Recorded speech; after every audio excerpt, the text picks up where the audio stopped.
Okay. Well, we definitely look forward to getting back home. I think we're looking forward to playing a great opponent in our stadium. That's ranked number 6 in the country and undefeated and playing very well right now. So it's going to be a great test for us, and I know we're going to have a lot of guys fired up to get to work this week and try to improve and get better and see if we can go out there and figure out a way to win.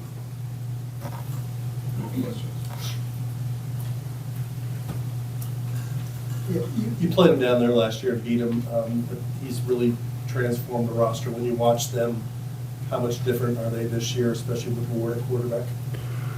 Well, that's the main difference. They've got a legitimate Heisman Trophy candidate who's really good. He can throw it, he can move, he can buy time. He's got a great feel for the position. He gets it to their playmakers. He makes that offense go. You combine that with a lot of great talent on their team at all positions. Very good receivers, good running back core, strong offensive line. And then their defense is a solid defense with really, really talented players, a lot of positions. So, you know, in order to win, you got to be good at all 3 segments, but definitely offense and defense tie together. And they have a legitimate, possible first-round draft pick at quarterback to go along with a very talented roster. Jeff, what to you, speaking of Camp Ward, what to you is kind of the key to holding him in check, keeping him from delivering like he did in that Cal game? Well, I think if you watch him, he's very poised. He understands football. He's got a great feel to stand in there the last minute, make the throws. I think he throws it best when he's on the move, when he can buy time, and that's when the big plays are created because he's just so natural at doing it. So we've got to contain him in the pocket. We've got to make him throw from the pocket. We've got to guard as well as we can. We've got a pocket rush and make sure we push that towards him and not allow him to escape and buy a lot of extra time because he's very dangerous when he does that. Jeff, what did you see as far as improvement the other day? You had a different offensive line and you made some stops defensively. What improvement did you like from your team? Well, we did have some new pieces on the offensive line. I thought for the most part they played hard. There were a couple times we got exposed, but we found a way to overcome it. Had a couple key drops that a lot of good plays, but a couple of things we got to continue to shore up and try to be as perfect as we can.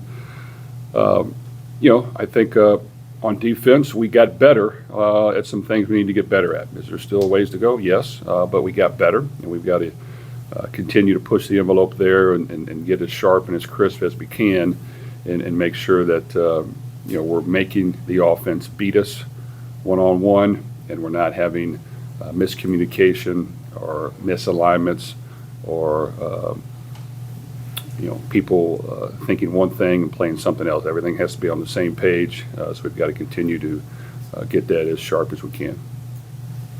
Jeff, when Ward is buying time, what's the key in your secondary to holding up and not giving up the big plays when he does that? Well, when he scrambles, of course, the first thing is going to look deep, and you've got to have a sense of staying behind your receiver, but not too far. You don't want to give too much cushion, but you want to make sure if someone turns up the field, you're there and you're able to respond. And then when you're in good position there, you've got to be able to anticipate a little bit as he's moving and be able to plaster receivers if you can, top down. But the key is to not allow him a lot of that extra time because he's very, very dangerous when he does it. Jeff, what is Jelani's best game? Are you seeing him come along a little bit better? Well, this is the most he played. I know he played 60 to 70 snaps on defense. He plays hard, he gives great effort, he has a good motor, he gets great push. He made some plays. I think when,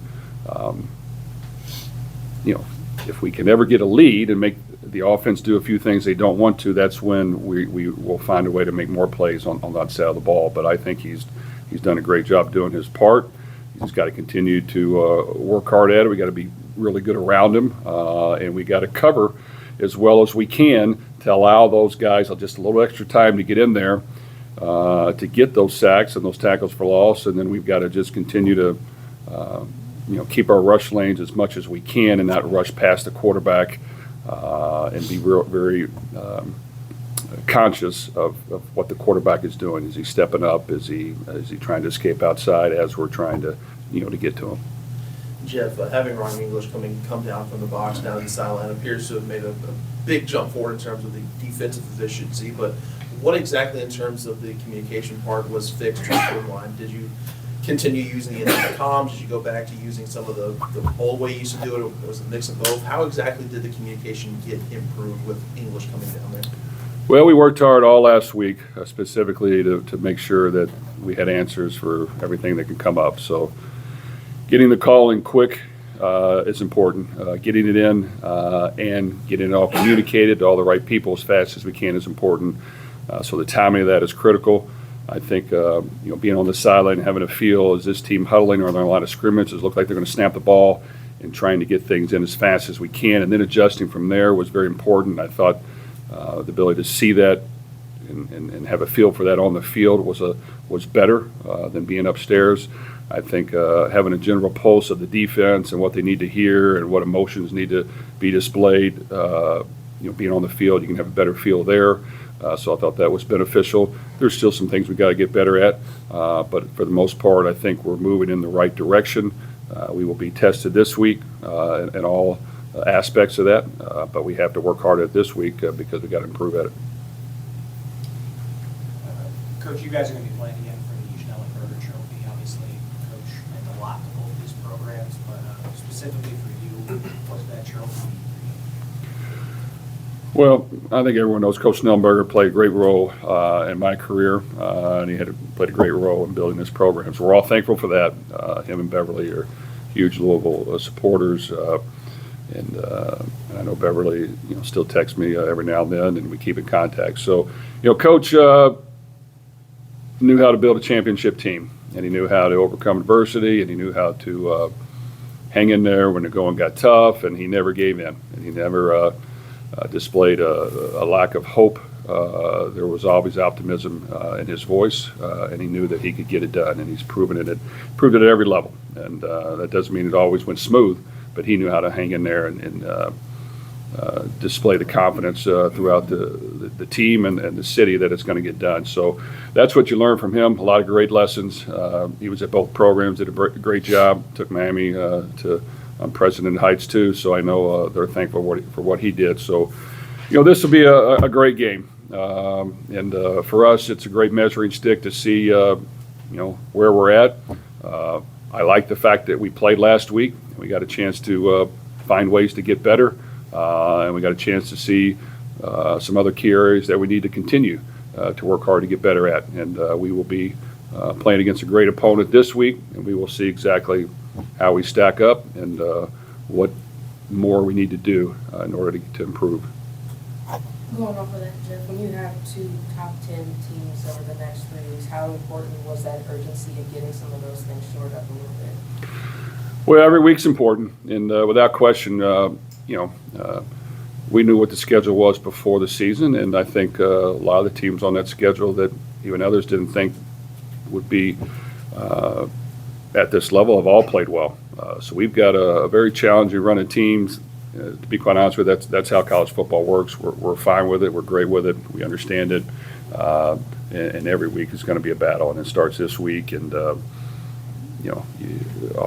you can do is think about one game from our end and figure out ways to how can we find a way to win, how can we take the field confident, and how can we try to minimize mistakes as we're doing that will be pivotal. And then, for us, win or lose, you got to come back to the drawing board the next week and do it again. And that's the challenging part. That from a team aspect, we got to make sure inside these walls that it's everything we got for 1 week. Let's lay it on the line, try to get it done. And when it's over, we'll try to do it again. Jeff, with Isaac Brown, was Saturday kind of like the game that you always knew he was capable of in terms of number of carries and just being able to handle that load? And where have you kind of seen that his development during the season? Well, Isaac's done a great job for us from day one. He hasn't missed a rep of practice. He goes hard. He competes. He does everything we ask. He's very unselfish. but he's a true freshman, so you don't want to overload him. We gave him a lot of carries this past game. Obviously, he displayed his talent and playmaking ability, but he was getting beat up and couldn't finish the game.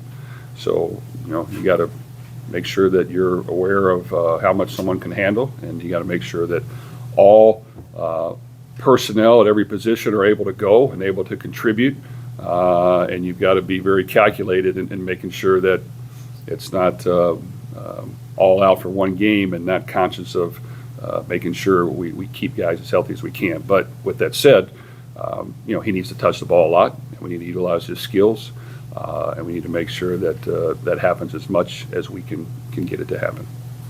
Coach, seems like penalties are one of the few things that are kind of holding you back on offense. What do you say to Chris Bell with 3 penalties last week? What's the conversation with him this week to cut that down? Well, the one 15-yarder after the whistle, yes, that's happened before. It can't happen at all. And Chris is very emotional, and that has to be completely off the table. So none of that can happen. We had a blindside block that really, if you look at it, it's a good physical block. The new rule is if he's not looking at you, you I guess can't hit him in that manner. It was a questionable block, so we've got to readdress that and make sure that the person is looking at us. If we want to be physical, if not, we're just going to have to use our hands and not our shoulders and our full strength. So that one, we'll take the blame for that because he made a physical block on a guy who was stepping down and really was someone in front of him, but he just wasn't looking at him. And then we've had some kind of silly false starts where we've moved before the ball snaps. Sometimes on the road it happens.